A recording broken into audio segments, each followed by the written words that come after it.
यही रास्ता है तेरा, तूने अब जाना, हाँ यही सपना है तेरा। आज हम गुड्स परचेज करेंगे, रिटर्न भी करेंगे। जब उसको पेमेंट करेंगे तो उसमें अगर हम डिस्काउंट काटे, मतलब कि कम पैसे देंगे, तो उस डिस्काउंट की एंट्री कैसे करेंगे। और जब गुड्स सोल्ड करेंगे और उसमें हमें कैश कम मिलेगा तो उसमें जो डिस्काउंट होगा उसकी एंट्री कैसे करेंगे। मतलब कि आज हम डिस्काउंट का टॉपिक करेंगे। तो डिस्काउंट हमारे पास दो तरह की होती है। कितने तरह की होती है? दो तरह की होती है। पहले हम उसके बारे में डिस्कस करेंगे, डिस्काउंट के बारे में। तो डिस्काउंट जो हमारे पास दो तरह की होती है, कैसे होती है? तो पहला टॉपिक हमारा आता है डिस्काउंट का। डिस्काउंट मतलब छूट। जो हम सभी जानते हैं छूट कैसे, जो भी हम माल खरीदते हैं या बेचते हैं उसमें कम पैसे दे के आना या कम पैसे लेना हो। बट इसके टू टाइप्स होते हैं। एक होता है ट्रेड डिस्काउंट, एक होता है कैश डिस्काउंट। ट्रेड डिस्काउंट ये हमारी व्यापारिक छूट होती है। कैश डिस्काउंट ये नकद छूट होती है। ट्रेड डिस्काउंट वो डिस्काउंट होती है, व्यापारिक छूट, कि जब हम माल खरीदते हैं या फिर बेचते हैं तो उसमें से ये सीधा माइनस करके लिखी जाती है। एक ये हम इसे अपनी बुक्स में शो नहीं करते, और जबकि हम कैश डिस्काउंट को अपनी बुक्स में शो करते हैं। कैश डिस्काउंट सामने वाले से पैसे लेने के लिए दी जाती है, उसको अट्रैक्ट करने के लिए कि वो जल्दी से जल्दी हमारी पेमेंट दे दे।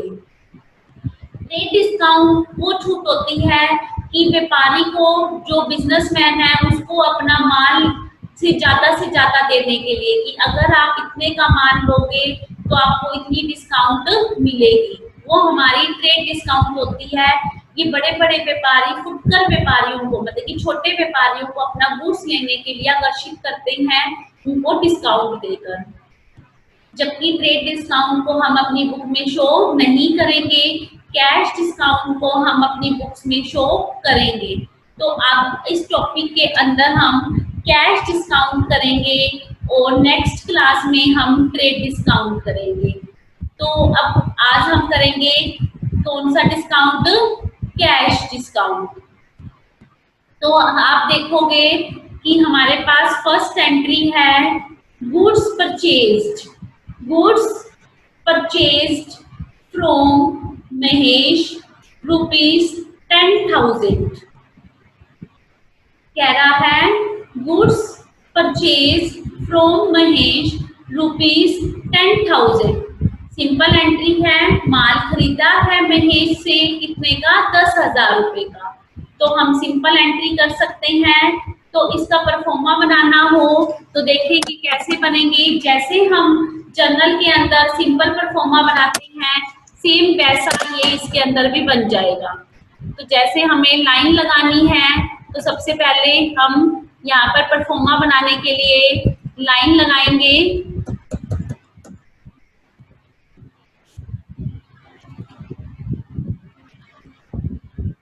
जो हमारा फर्स्ट कॉलम होगा वो डेट का होगा, और जो सेकंड नंबर पे कॉलम होगा वो पर्टिकुलर्स का होगा। पर्टिकुलर्स का मतलब होता है विवरण देना। जो भी आप काम करोगे उसका विवरण दोगे, वो होगा हमारा पर्टिकुलर्स। उसके बाद आता है थर्ड कॉलम हमारा लेजर फोलियो।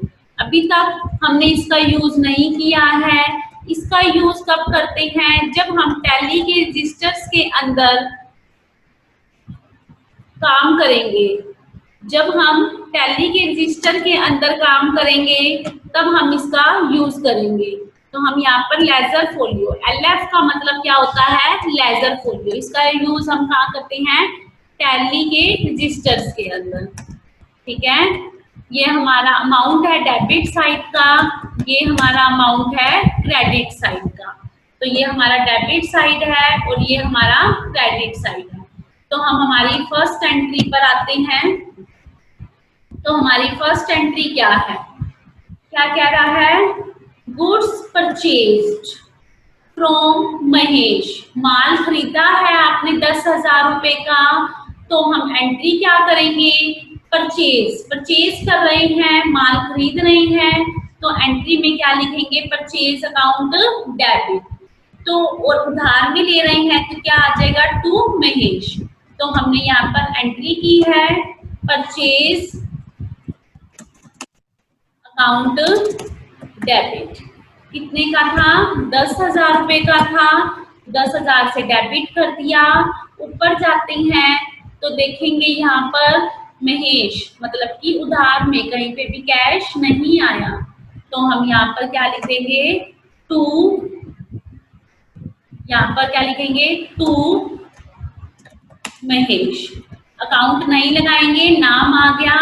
और यहाँ पर क्या लिखेंगे, 10,000 रुपए क्रेडिट में, क्योंकि महेश को हमने पैसे देने हैं, कितने देने हैं, 10,000 रुपए देने हैं।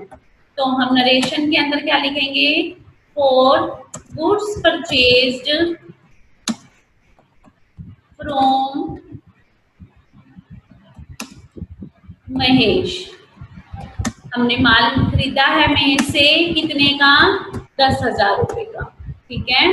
तो उसके बाद हमारे पास सेकंड एंट्री आती है पेड।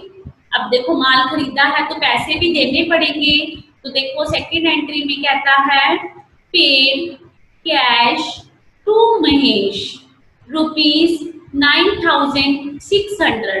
हमने पेमेंट कर दी है महेश को 9600 रुपए की, and discount received from him, और डिस्काउंट रिसीव्ड की है हमने उससे कितने की, 400 रुपए की। तो सबसे पहले बात क्या आती है कि हमने महेश को पैसे देने हैं। जब हमने किसी को पैसे देने होते हैं तो उसे हम क्या करते हैं, डेबिट करते हैं। तो हमने यहाँ पे क्या लिखा, सेकंड एंट्री स्टार्ट की है, नाम आ गया महेश। तो हम डिस्काउंट का न्यू टॉपिक कर रहे हैं, तो महेश को हमने यहाँ पे डेबिट कर दिया। अमाउंट अभी लिखना सिखाएंगे कैसे आएगी इसके अंदर।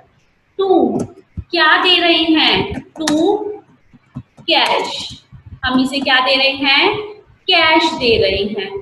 तो अब कैश दे रहे हैं, देखो इसमें डिस्काउंट भी थी कि हमने उसको 10,000 रुपए देने थे, और अब 9600 रुपए दे दिए, मतलब कि 400 रुपए कम दिए हैं, बट हमें फायदा हो गया क्योंकि हमने उसे कम दिया तो हमारी इनकम हो गई।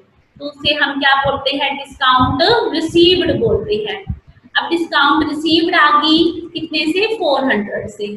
तो हमने देखो हम कैश के सामने कितने पैसे लिखेंगे, हम कैश के सामने लिखेंगे यहाँ पर, और कैश क्रेडिट है तो क्रेडिट साइड में लिखेंगे। तो हम क्रेडिट साइड में कितने लिखेंगे, 9,600 रुपीज। अब कैश, एक ये भी बात है कि डिस्काउंट रिसीव्ड है तो इनकम है तो क्रेडिट ही होगी। पर एक पॉइंट और भी आता है, अगर कैश क्रेडिट हो तो डिस्काउंट भी क्रेडिट रहती है, और अगर कैश डेबिट हो तो डिस्काउंट भी डेबिट रहती है। तो यहाँ पर अब वैसे भी डिस्काउंट रिसीव्ड है तो इनकम है, सबको मालूम है जब इनकम होती है तो वो क्रेडिट होती है। तो हमने यहाँ पे क्या लिख दिया, डिस्काउंट रिसीव्ड। कितने से लिखेंगे, कितनी इनकम हुई, कितने पैसे कम दिए हमने उसको, 400 रुपए। तो इसके अंदर भी क्या आ जाएगा, 400 रुपए। तो हम क्रेडिट साइड में कितने लिखेंगे, 400 रुपए लिखेंगे। तो हमने यहाँ पर कितने लिख दिए, 400। तो नाम के सामने क्या आएगा, जो इन दोनों का टोटल होगा, मतलब कि 10,000 रुपए, ठीक है। ध्यान रखना, चाहे नाम डेबिट हो या क्रेडिट हो, उसके सामने हमेशा पूरी अमाउंट आती है, मतलब कि कैश और डिस्काउंट का टोटल आता है, चाहे वो डेबिट में हो चाहे क्रेडिट में हो। तो हम नरेशन के अंदर क्या लिखेंगे, for cash paid to Mahesh. Cash paid किया महेश को, कितना पेड किया, लिख देते हैं 9,600 रुपीज, ठीक है। एंड डिस्काउंट रिसीव्ड रुपीज कितने 400 और 400 रुपये का डिस्काउंट मिला। तो ये थी हमारी सेकंड एंट्री। के बाद आते हैं हम थर्ड एंट्री पर।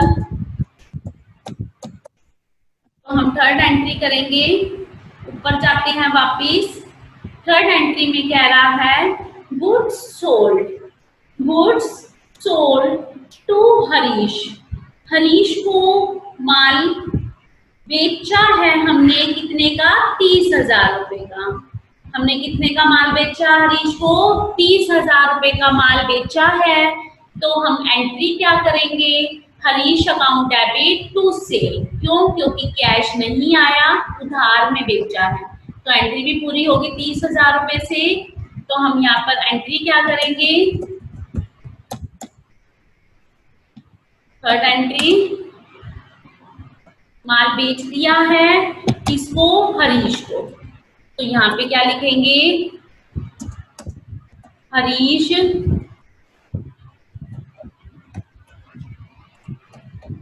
हरीश को क्या कर देंगे, डेबिट कर देंगे। हम यहाँ पर कितने से डेबिट करेंगे, जितने का माल 30,000 का था तो 30,000 से करेंगे, 30,000 का ही था।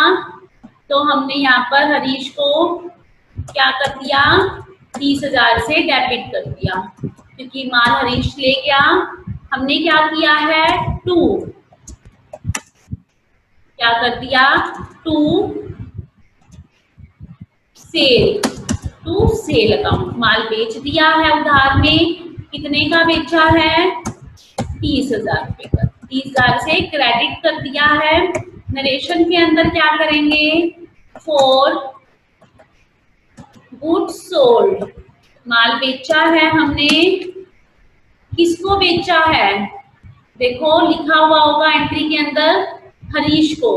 तो यहाँ पे भी क्या लिखेंगे, टू हरीश। ठीक है, ये थी हमारी थर्ड एंट्री। उसके बाद आती है fourth entry, Harish return goods rupees 2,000।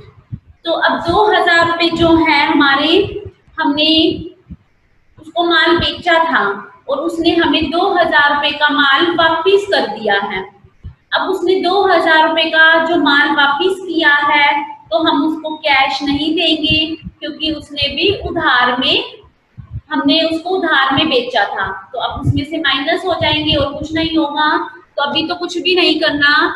तो हम फोर्थ डेट की एंट्री करेंगे, देखते हैं 2,000 रुपये से ही था।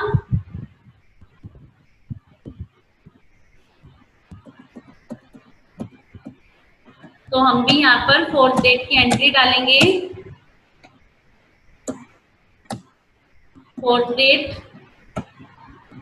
और यहाँ पे क्या लिखेंगे हम, अब क्या माल बेचा था उसको, तो सेल रिटर्न अकाउंट डेबिट। कितने से आएगा, सेल रिटर्न अकाउंट डेबिट 2,000 रुपये से, क्योंकि 2,000 रुपये का माल हमने उसको वापिस किया है हरीश को। वो पैसे तो नहीं देगा क्योंकि हमने उससे उधार में माल उसको बेचा था। तो उसने हमें माल वापिस कर दिया है 2,000 रुपये से। तो हमने यहाँ पे 2,000 रुपये क्रेडिट कर दिए। किस चीज के, सेल रिटर्न हुई है तो बाय में क्या आ जाएगा, सॉरी टू में क्या आ जाएगा, टू हरीश। कितने से, 2,000 रुपये से। नरेशन के अंदर क्या लिखेंगे, फ्रॉम हरीश गुड्स रिटर्न। ठीक है, हम क्या किया था, गुड्स बेचा था हरीश को, हरीश ने माल वापिस कर दिया, कितने का, 2,000 रुपये का। तो हम फिफ्थ डेट की एंट्री में आते हैं, क्या कह रहा है, सोल्ड गुड्स टू देव 1,00,000 रुपए का। ये भी उधार की एंट्री है, नाम नहीं आया है। तो हम क्या करेंगे, एंट्री करेंगे, यहाँ पे डेट डालेंगे,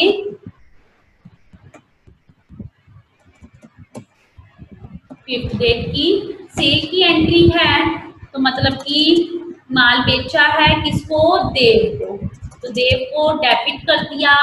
कितने से किया है ये देखेंगे, 1 लाख रुपए से, क्योंकि हमने उसको 1 लाख रुपए का माल बेचा है तो हमने उससे 1 लाख रुपए लेने हैं। तो यहाँ पे क्या आ जाएगा, टू सेल अकाउंट। ठीक है, कितने से, 1 लाख रुपए से ही आएगा, तो क्रेडिट के अंदर भी क्या लिख देंगे, 1 लाख रुपए। ठीक है, 1 लाख से सेल को क्रेडिट कर दिया। तो नरेशन भी लिखेंगे हम यहाँ पर, फॉर गुड्स सोल्ड देव, देव को माल बेचा। ठीक है, उसके बाद आते हैं हमारे पास 6th डेट की एंट्री। क्या कह रहा है, received from Dev in full settlement of his account ₹98,000। 98,000 रुपए में क्या कह रहा है, हमने जो माल बेचा था 1 लाख रुपए का, कह रहा है हमें 6th एंट्री के अंदर रिसीव्ड फ्रॉम देव, देव से रिसीव्ड हुए। Full settlement of his account का मतलब होता है कि हिसाब चुकता करना, मतलब कि तेरा मेरा हिसाब खत्म हो गया, अब हम और पैसे नहीं देंगे। कितने दे के गया, 98,000 रुपए दे के गया है। तो अब 98,000 रुपए दे के गया है, तो अब क्या कहेंगे, 2,000 रुपए कम दिए हैं उसने, तो उसे भी हम डिस्काउंट में लिखेंगे। चाहे उसने नहीं बताया, बट उसने ये तो कहा फुल सेटलमेंट, उसका मतलब होता है कि डिस्काउंट। अगर वो ये ना लिखता full receive from Dev, cash receive from Dev, और यहाँ पे सीधा 98,000 लिख देता, तो हम यहाँ पर क्या लिखते, फिर हम डिस्काउंट नहीं लिखते, फिर हम 2,000 रुपये उससे लेते। लेकिन फुल सेटलमेंट का मतलब होता है हिसाब चुकता करना। कभी कभी हम भी करते हैं ऐसे हिसाब चुकता करते हुए, जैसे किसी का 5,000 का बिल बना तो हमने उसको 4800 दे दिए, तो हम कहते हैं कि भैया ठीक है खत्म हो गया हिसाब, तो वो 200 रुपये किस में जाते हैं, डिस्काउंट में। कैश देते हुए जो डिस्काउंट काटते हैं वो कैश डिस्काउंट होती है। अब क्या कह रहा है, देव ने फुल सेटलमेंट, हमने उसको माल बेचा था तो कैश हमारे पास आएगी, है ना, तो सोल्ड किया था, तो अब कितने आएंगे, 6 डेट की एंट्री करेंगे हम यहाँ पे, 6 डेट की। तो यहाँ पे एंट्री के अंदर क्या लिखेंगे हम, कैश, कैश हमारे पास आ रहा है, कितना आ रहा है, 98,000 रुपये। तो हमने यहाँ पे इसको 98,000 से डेबिट कर दिया है। टू, तो देखो यहाँ पे हमने लिखा टू, देने वाला कौन है, देव, टू देव। देने कितने थे देव ने, 1 लाख रुपए, दिए कितने हैं, 98,000 रुपए। तो क्या किया है, 2,000 रुपए कम दिए हैं, तो हमने उससे लेने थे, हमने उससे कितने लेने थे, 1 लाख रुपए, उसने दिए कितने, 98,000। तो हमें 2,000 रुपए का क्या हो गया, नुकसान हो गया, है ना। तो हम इसे किसे डालेंगे, एक्सपेंसेस में डालेंगे, तो मतलब एक्सपेंसेस हो गया तो डेबिट हो गया, और कैश भी डेबिट है तो डिस्काउंट भी डेबिट होगा। तो डिस्काउंट का नाम चेंज हो गया, अब यहाँ पे क्या हो गया, डिस्काउंट रिसीव्ड की जगह पे अलाउड, क्योंकि ये डेबिट है, डिस्काउंट अलाउड अकाउंट डेबिट।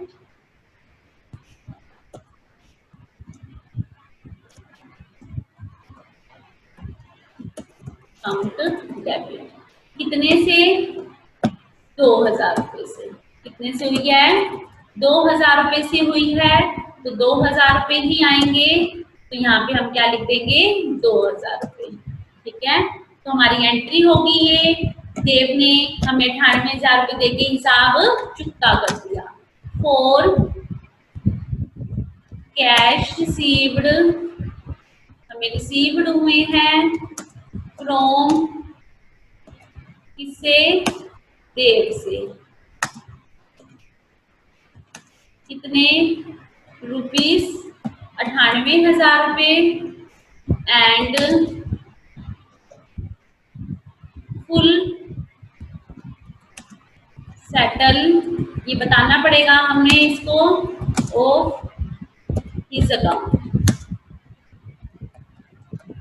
ठीक है, ये थी हमारी 6th डेट की एंट्री। उसके बाद आती है हमारी 7th डेट की एंट्री में क्या कह रहा है, सोल्ड गुड्स टू मनमोहन ₹80,000।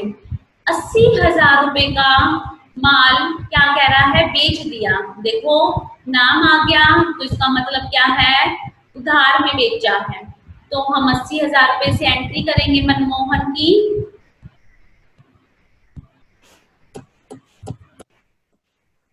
तो हम यहाँ पर एंट्री कर रहे हैं 7th डेट की। माल बेचा है हमने, देखो मनमोहन को सेल किया है 80,000 रुपए से। तो हम यहाँ पे एंट्री के अंदर क्या लिखेंगे, मनमोहन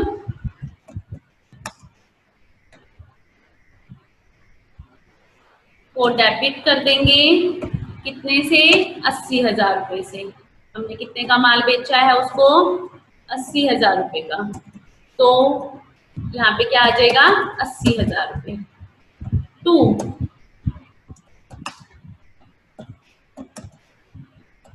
टू सेल अकाउंट, कितने से,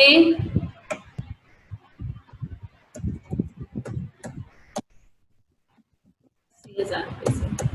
तो नरेशन के अंदर क्या लिखेंगे, और माल बेचा है उधार में, गुड्स सोल्ड टू मनमोहन, नाम आ गया उसका, मनमोहन को माल बेचा है। तो अब 8th डेट की एंट्री भी करेंगे हम यहाँ पर।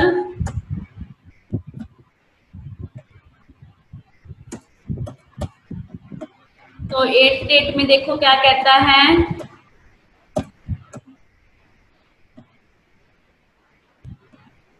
8th डेट में जाएंगे, कह रहा है 8th डेट की एंट्री में Manmohan return goods ₹1,000। Manmohan return, हमने मनमोहन को माल बेचा था, उसने माल वापिस कर दिया, कितने का, 1,000 रुपए का। तो सेल रिटर्न हो गई। सेल हमेशा हमारी क्रेडिट रहती है, तो सेल रिटर्न क्या हो जाएगी, डेबिट हो जाएगी। कितने से, 1,000 रुपए से। रिटर्न की एंट्री हमेशा ही रिवर्स होती है हमारी, क्या होती है, रिवर्स होती है। तो हम यहाँ पर एंट्री क्या करेंगे, सेल रिटर्न अकाउंट डेबिट, कितने से थी, 1,000 रुपए से। ठीक है, यहाँ पे क्या आ जाएगा, नाम किसका, जिसको माल बेचा था, टू मनमोहन, कितने से, 1,000 रुपए से ही, क्योंकि 1,000 रुपए ही माइनस होंगे अमाउंट में से। तो यहाँ पे नरेशन में क्या लिखेंगे, फॉर मनमोहन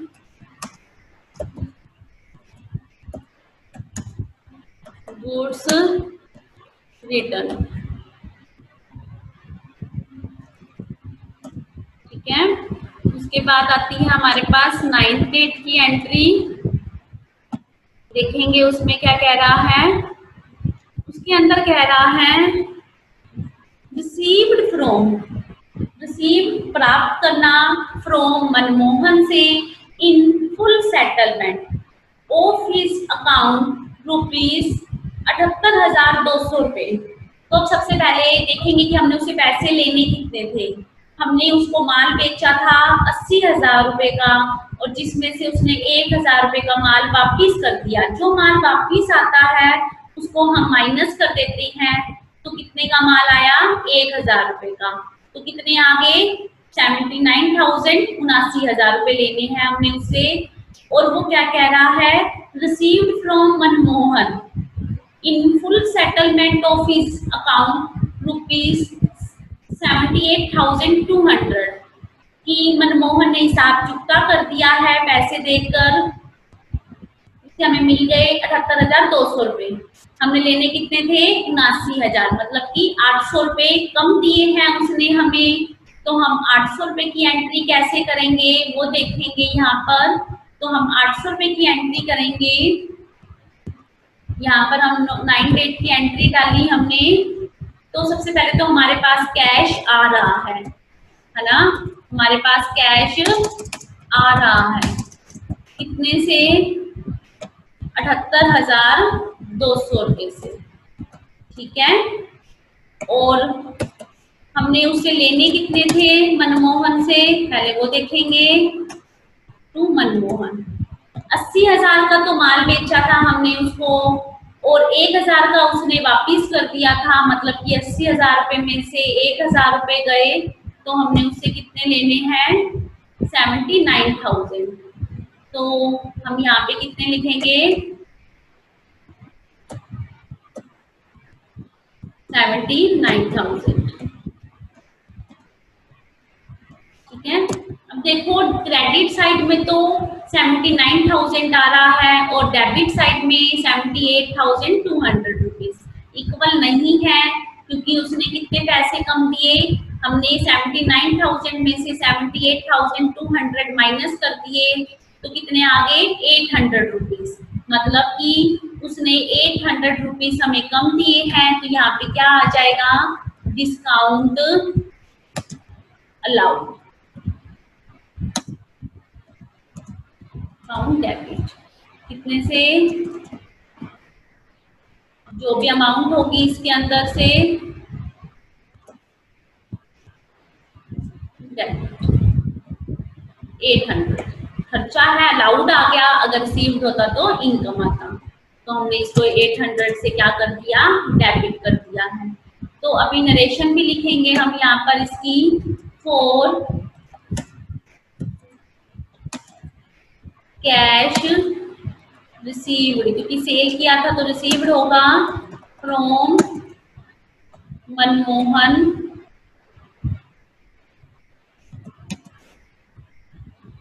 कितना रिसीव्ड हुआ, 78,200 रुपये, एंड